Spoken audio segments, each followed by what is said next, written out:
You sit down to study, and 5 minutes later, your mind is somewhere else.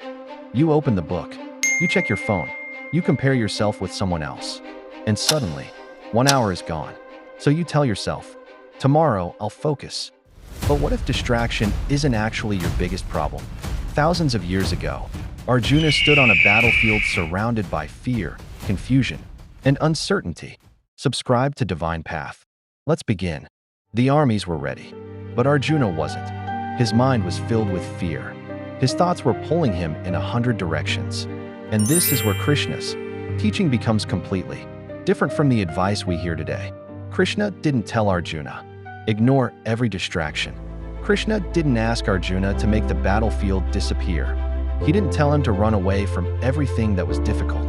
Because sometimes, the more you fight every distraction, the more power you give it. So Krishna brought Arjuna back to something deeper. Your purpose. Arjuna didn't need a world without problems. He needed clarity about what he was supposed to do. And this is where Arjuna's story becomes your story. Because your battlefield may not have armies. It may be your desk. Every day, something is fighting for your attention. Your phone, comparison, fear, and sometimes, your own thoughts. But here's the difference. You don't need to win every battle for your attention. You need to remember which battle you're fighting. But Krishna gave Arjuna another lesson that students desperately need today. Sometimes, you're not distracted by your phone. You're distracted by the result. What if I fail? What if I don't get the marks?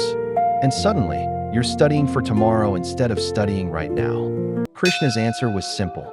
Give your full attention to the action in front of you, not the result that's waiting somewhere in the future.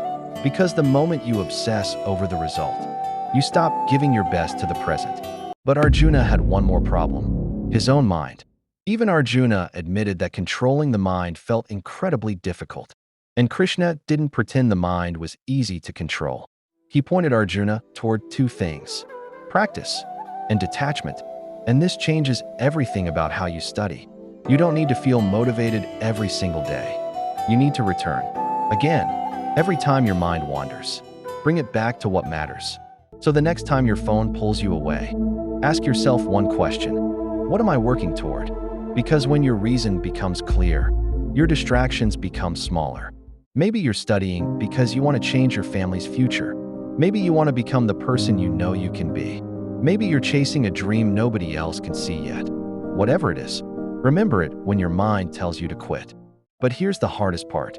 Tomorrow morning, Krishna won't be standing beside your desk. Nobody may remind you of your purpose. You'll have to remember it yourself.